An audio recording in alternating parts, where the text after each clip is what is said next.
And first off, I have my colleague, John Foster, who is joining us this morning and leading a session. John is our lead data scientist here at Capture. He has come with an incredible background in analytics, and I'm so proud to be able to stand next to him as a colleague. John's going to be focusing on several components of our platform. Len really started to describe that in our first session yesterday. So just as a quick debrief, or a quick reminder rather, our platform is made up of 4 components. John is going to focus on 3 of them that are our predictive analytics. All of our components of the platform happen in a managed service environment. So experts like John stand next to our partners and help them utilize all of the information that is made available to them. So John, thank you so much for being here today. I'm going to turn it over to you. All right. Thanks, Heather. Now let's jump right in. So what we're going to talk about is no guessing, using predictive models in unpredictable times. Let's see. So what we're going to talk about is, one, we're going to understand what makes a good predictive model.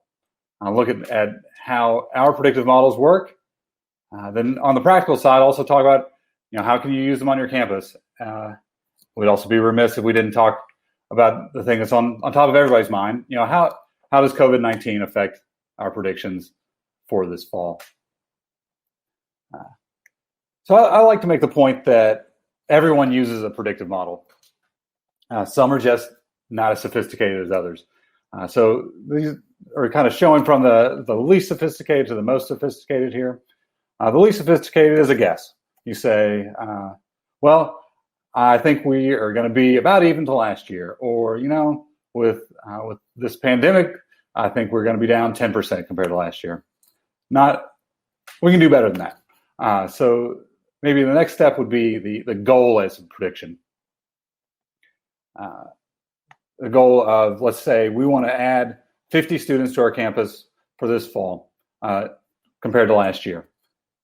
That's useful. Goals have their place. It's not a prediction. A goal tells you where you want to be, whereas a prediction tells you actually where you are. The next step would be analysis as prediction. Now, I like analysis, do a lot of it. But it's not the same thing as prediction. It can be useful, but an example of this would be looking at saying, these cities, we've done well in the past. Let's send some direct mail there. Or we've done an analysis that shows the relationship between distance from campus and whether somebody applies. Let's target those students. Useful, but nonetheless, let's take it a step further than that, or a couple steps further anyway. Another one would be comparison as prediction. So looking at applications year to year, or admits year to year at this point in time, deposits at this point in time year to year. Useful, necessary, but incomplete. We need to know those things, but they're not the only things that we need to know about students. For instance, in February, we're up 10% in deposits. Does that mean we're going to be up 10% in deposits when it comes to May? Maybe, maybe not. There are other factors at play. Kind of a step beyond that would be a single linear model with limited variables. Useful, but nonetheless, kind of a more sophisticated level than that would be an ensemble model, meaning using various different models, different algorithms with lots of variables is going to give you kind of the most sophisticated picture.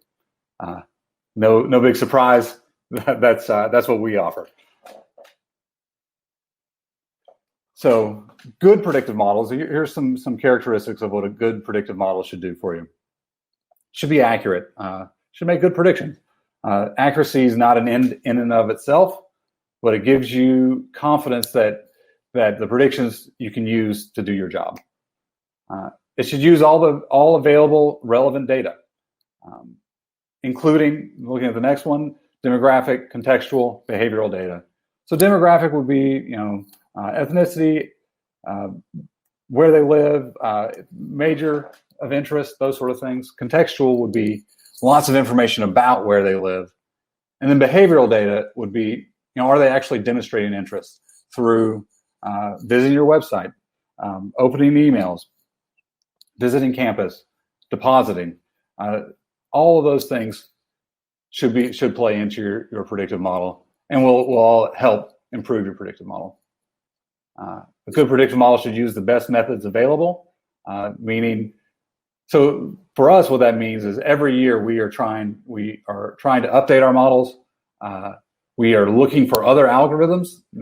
There are smart people out there developing new algorithms all the time, and we incorporate those as they become available. It should also be tested against data it wasn't built on. So the way we do this is either a holdout set or cross-validation. It's getting a little technical, but nonetheless, those are ways of testing that is making predictions on data it hasn't seen in a good way. Not just stats telling you the fit, things like R-squared, p-value. How well does it fit the data? They should be accessible as well. You should be able to access your data and your predictions. What that means for us is that we have dashboards that are available 24/7. They're updated on a regular basis. They're user-friendly. If one of our partners says to us something that's not user-friendly about it, or knows something, that let us know. We're always looking to improve that. And ultimately, they should be useful. They should give you information that helps you do your job. So let's talk about one type of modeling that we do, enrollment modeling. So this is out of your admitted students, how many are likely to enroll, as well as which students are likely to enroll. How likely is each individual student? And let's just jump right into the thing that's kind of on top of everybody's mind, the elephant in the room, if you will. So COVID. You may have noticed this year is very unpredictable. But in my estimation, a predictive model is most useful when things are most unpredictable. So thinking beyond the current situation, schools have often come to us in unpredictable situations. They have a tuition reset, or they've changed their marketing strategy from a high admit, low yield strategy to a smaller admit pool and a higher yield strategy. When making these shifts are unpredictable times, but that's when a predictive model is most useful to help mitigate some of that uncertainty. This year specifically, we are responding to student behavior, most specifically deposit dates, and iterating frequently, usually on a weekly basis. So with that, we can respond to the current conditions and once again, mitigate some of that uncertainty. Hey, John, this is Heather. I just popped in. Good to see you. Hey. As we think about enrollment predictions, and I'm gonna ask some questions from my former days, right? Seated in the seat. Clearly, the world feels very unpredictable. Sure. And I know that we have had multiple conversations about how you and the rest of the data science team are looking at the models, right? Not just allowing the algorithms to run as they may. Can you talk a little bit about that process to provide some encouragement, some strength, some confidence, right? In predictions in a time in which it feels like they can't be. Yeah.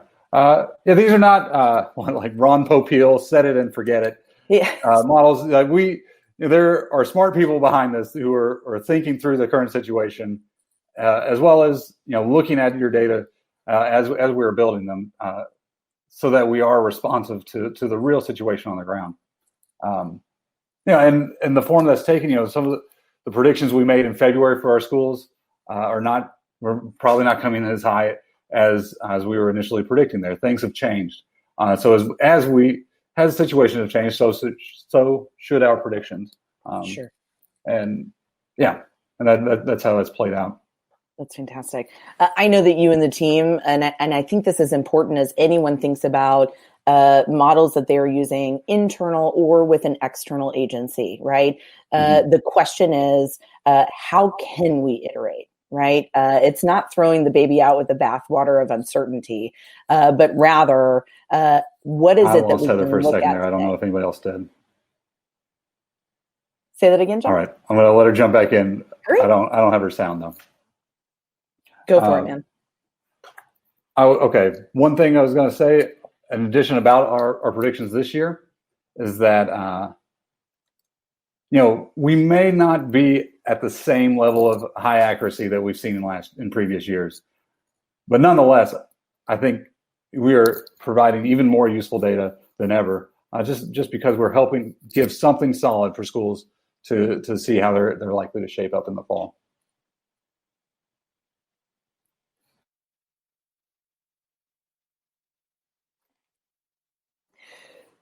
So you got to love technology. So John has been talking about how to remain confident, right? With predictions in a world and in a time where it feels like we should be questioning all of it.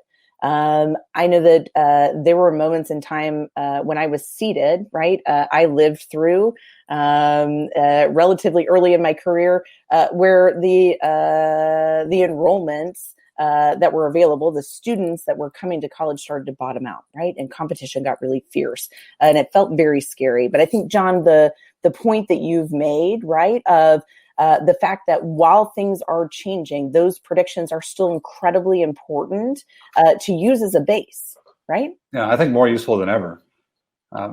Even if they are not quite as spot on as they have been in more predictable years, I think they're even more useful than ever. All right, so you got me back? You can hear good. me? Okay. Yeah, it kicked me out for a second there. All right. So looking at enrollment model, so here are some of the key elements that are part of it. Two most useful things: a group level prediction, lets you know if you are on track to meet your class, and an individual level predictions to tell you who to target in order to meet those goals. Some things that are unique to us are the individual level enrollment probabilities. You can see them here. They're not just a ranking, but there you see like that top student, 92% likely, on down. How likely is each individual student to enroll? We're using a lot of data points. I think 700 plus data points, 10 cutting edge models, and the reason for that is it gives a more complete picture of each individual student, approaching the problem from a lot of different ways where we can make better predictions. I think, John, one of the things that I have appreciated about all different types of models that I have used through time, including our own, I mean, I have some affinity, right, for our own models, is the ability to be able to look at not just the full picture, right? So where is my class going to land, which is always the crystal ball question that every enrollment manager is expected to answer. But also, as we look at different segments of our prospective students and how they're moving, right? Dependent upon priorities or maybe a program growth goal that we have, that it's critically important to be able to look at the large and the micro views of those predictions. Sure. And it's both a picture of where you currently are and information to help you change that. Absolutely. Yeah. So in practice, these predictions are on admitted students. We start them usually November, December, as you have admitted students in the pool. Do it 10 to 15 times, and between monthly and weekly, depending on when are the important points in your enrollment cycle, and starting to wrap up at this time of the year. Especially with the June 1st deadline, we were still running a few more models, a few more iterations on models at this time. A concrete example of a school that uses this really well is Illinois Wesleyan. Their goal was to boost their yield and use the model to do that, to prioritize communication to the students where it was going to have the most impact. And as a result, they were able to boost their yield 5 percentage points, their total number of students by a third. Obviously, they were doing lots of other good things at the same time, but informed largely by their enrollment model. Sure. I think in all cases, John, and Yeah. tell me if you agree or disagree, a predictive model, right? A Mhm. predictive score is only one element of the equation, Yeah. right? It is not the thing that locks all things in your Sure. enrollment cycle, but rather should be a leveraged resource. Yeah. It's giving you information to help you do your job well. Yeah. Sure. Absolutely. All right. So next, let's talk about aid. This is building on our enrollment predictions, making predictions on aid spend, discount rate, net tuition revenue. Those predictions in themselves are very useful, but beyond that, unique to Capture, we offer the ability to optimize aid at the individual level and run real-time what-if scenarios. And we'll show that what that looks like on our dashboard here in a second. So we have schools who are running different scenarios of like, what if we give $1,000 more to every student? What would that look like for our class? Or scale down our matrix by $1,000? Or what if we targeted aid to a certain group of students where it would have the most impact? How could we use that to help our class? Specifically to this year, I can think of a school who's using it, who's had good results from it later in the cycle. They were, post May 1st, didn't have necessarily the deposits they were hoping. We're still okay on aid budget, so they said, okay, it's kind of a low risk. Let's offer aid to some additional students where the model says it had the most impact. And if they don't take us up on it, we're not out any more aid. But if they do, we boosted our enrollment, and they've had really good interest over the last month or so in doing that. A lot of people who are maybe kind of written it off, or maybe their financial situation was a little bit different. They said, I don't know if I can afford a private school this year. May have changed their mind. I think one of the most amazing parts of this particular model is truly the scenario running. I remember times sitting at the cabinet table, right, as we were trying to figure out our revenue and expense models and our aid budget. To be able to have this, I mean, I weep at times as I think about the exercises that we went through versus having a true tool to help you think through those different scenarios. Yeah. In practice, this runs on a similar schedule with the enrollment model because it's built off of those enrollment predictions. Schools, and in terms of when schools use the adjustments, some like to run a bunch of scenarios early in the cycle. Others are adding some additional discretionary aid as we move through the spring. A school who's used this well is Corbin University. They have a matrix, but have that sneaking suspicion that they weren't getting their full bang for the buck. So they use this to run a lot of different scenarios to determine the kind of aid in order to reach their enrollment goals of one, meeting their class, but also maximizing net tuition revenue. Result, they're able to increase their class, stay within their aid budget, increase net tuition revenue. Looking at the last of our modules, or the last predictive model, is our apply model. This is making predictions on your suspect pool of who's most likely to apply. And so there's this old adage that I know I'm wasting half of my marketing budget. I just don't know which half. But these models can take that guessing out and tell you where you are wasting your money. So what we're looking at here is the deciles mean decile 10, top 10% in our predictions, 90th percentile, etc. So the top 30% of students, as we predicted, when we send direct mail to them, we found that we increased their application rate between 1 and 4%. When you're talking about out of a suspect pool, that's a big boost. If you look at that bottom 70%, really no impact. So direct mail is expensive, but it's useful when it's targeted to the right students. And this keeps you from having to spend all that. So if you think about $1 per direct mail piece, 100,000 name pool, It's $100,000 direct mail spend. You could get the same impact for $30,000 and save that $70,000 and spend it in other places where you have a bit more impact, more search names, or some additional financial aid. You could hire another counselor for that. So still using direct mail and other forms of communication, but just using them in a more targeted manner. I can inform other forms of communication as well. I mean, phone calls, text messaging, some forms of dynamic content, or digital display advertising. So the key elements of an app model is that it should rank the list of rank your students by their likelihood to apply. Things that we have that are unique would be incorporating web and email behavior. Are they clicking through your website, showing affinity that way?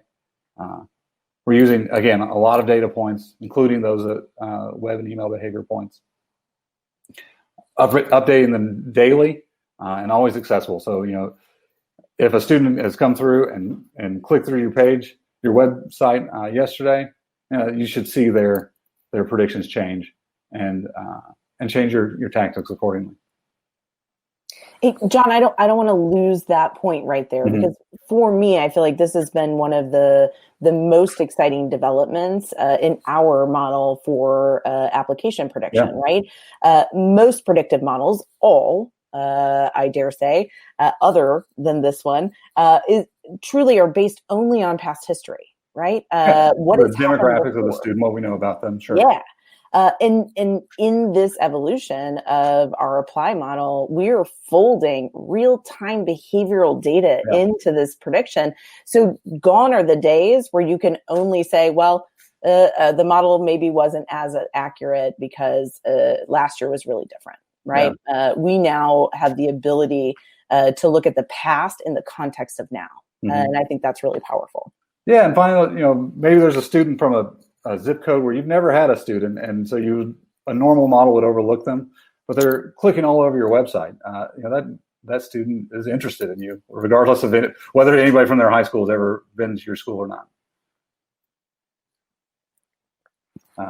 So yeah, in practice, this we'll be making predictions on inquiries or search names, using this most heavily through the summer and into the fall. So right now is the time when a lot of schools are using a applicant model to determine their summer communications. The school has used it really well is Gannon University, knowing that they were spending too much on direct mail for what they were getting out of it. But the fear is that, like, if we cut back on our direct mail, if we don't send viewbooks to everybody, we're going to lose some applicants.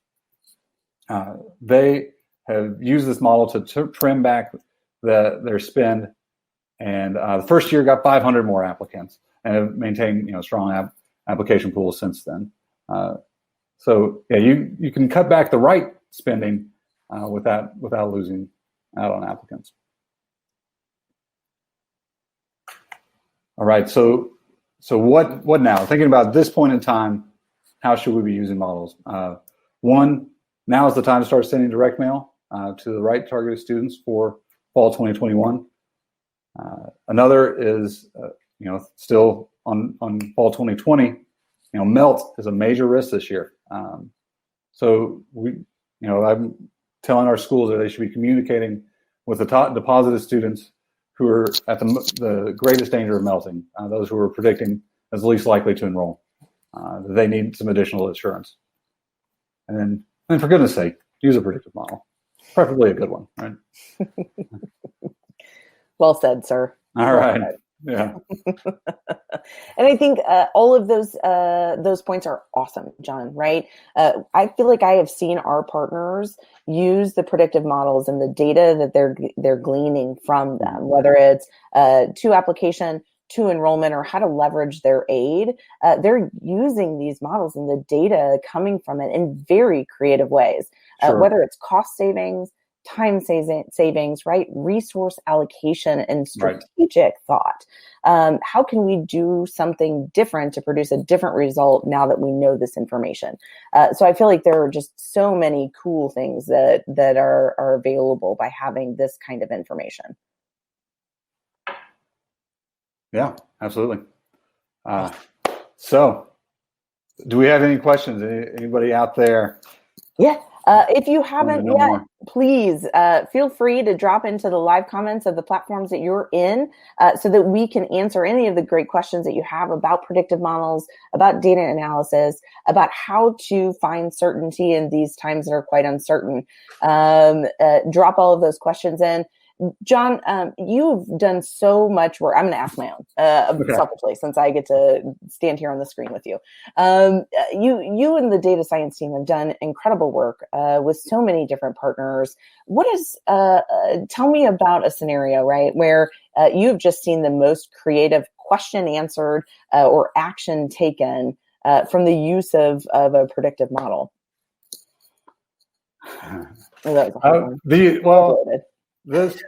What I mentioned earlier was a very creative use and a smart use of the aid model.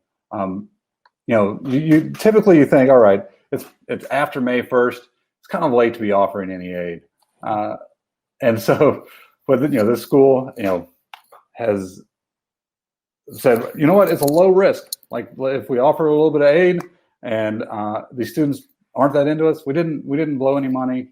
There's only upside to this, I was a little surprised that they've had as good a results out of it as they have. I think it's something we need to explore further as a practice.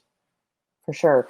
One of the conversations that we were having backstage, so to speak, was about the fact that not everyone has additional money right now, right? To be able to, if you're not currently using a model on your own, how to think about this cycle and make predictions, maybe without the kind of technology that you just showed us, John. So, from your experience, from your place of expertise, what would you recommend that enrollment managers think about if they can't go buy a model? Yeah. What can they do today to get a sense of prediction? Sure. I would say, the biggest first step is getting your data in good shape. So making sure you're collecting data consistently year to year on all your students. Are you keeping good application dates and admit dates and deposit dates? We were talking about comparison as prediction. If you can compare those, if you're keeping that data in a consistent manner, then you can make good valid comparisons there. So really, the neater you can keep the data, the more consistent, the better questions you can answer from it. For sure.